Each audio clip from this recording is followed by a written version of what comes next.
Para a gente entender de vez o que é o relaxamento de uma prisão ilegal, nada melhor do que analisar um caso prático, né? Então vamos mergulhar na história do João e desvendar juntos esse conceito que é tão, mas tão importante no direito.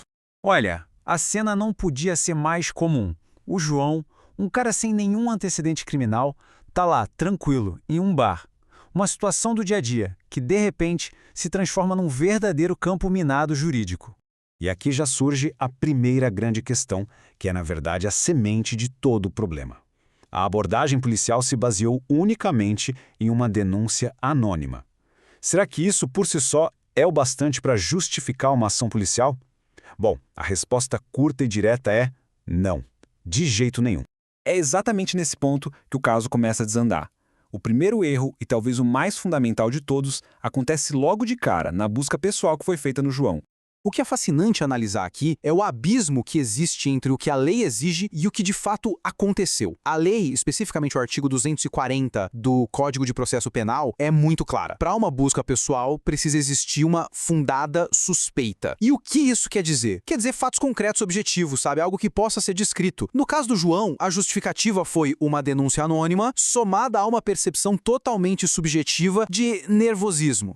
E essa decisão dos nossos tribunais superiores é brilhante por uma razão muito simples. Nervosismo é uma reação humana, é perfeitamente natural, especialmente diante de uma abordagem policial. Não é uma confissão de culpa, né? Usar esse sentimento como a única base para uma busca torna o ato completamente legal. Mas a história não para por aí, não. A busca ilegal foi só a primeira peça do dominó a cair. A partir dali, o que a gente vê é uma série de falhas processuais que só agravaram a ilegalidade inicial. Olhando para essa linha do tempo, a violação de direitos fica evidente. O artigo 306 do Código de Processo Penal estabelece esses prazos, e eles não existem à toa. A comunicação imediata à família e ao juiz em até 24 horas são garantias fundamentais. Elas impedem que uma prisão se torne um ato arbitrário, um limbo jurídico. No caso do João, esses prazos foram todos ignorados. E aqui tem outro ponto que, à primeira vista, pode até parecer mera burocracia, mas que, na verdade, é uma proteção essencial.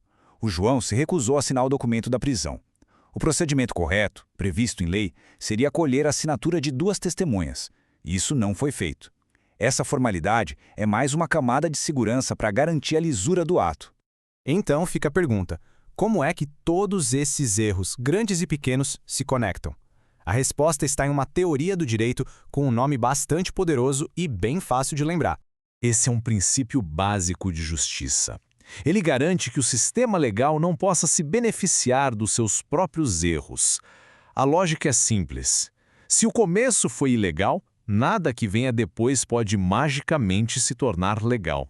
Fica claro o efeito dominó, certo? A primeira peça que caiu, a busca ilegal, derrubou todas as outras. A droga encontrada se torna uma prova ilícita, o tal do fruto envenenado.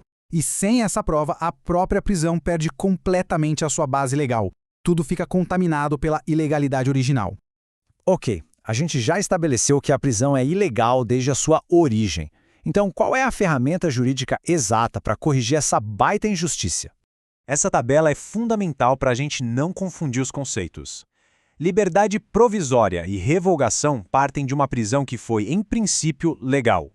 Mas no caso do João, o problema não é se a prisão se tornou desnecessária depois. O problema é que ela nasceu errada, nasceu ilegal. Por isso, a única solução possível é o relaxamento. A discussão não é sobre o mérito, mas sobre a forma. A prisão, do jeito que foi feita, simplesmente não poderia ter acontecido. E essa é a ideia central para guardar. Não é um pedido, não é uma sugestão. É uma consequência direta, uma ordem que vem da nossa própria Constituição Federal. Com base em tudo que a gente viu no caso do João, o que dá para extrair de lição prática? Quais são os principais sinais de alerta para uma possível prisão ilegal? O caso do João nos deixa esse checklist prático de sinais vermelhos. E o ponto mais importante aqui é entender que não precisa que todos eles aconteçam juntos, não. A presença de apenas um desses itens já é motivo mais do que suficiente para acender o alerta e questionar a legalidade da prisão. E terminamos com a fonte de tudo isso. Este é um dos mandamentos mais poderosos da nossa Constituição. Ele diz que a prisão ilegal não é só um erro, ela é intolerável e precisa ser desfeita imediatamente. E essa é a frase final que resume tudo. Para a autoridade judicial, relaxar uma prisão ilegal não é uma opção, é um dever.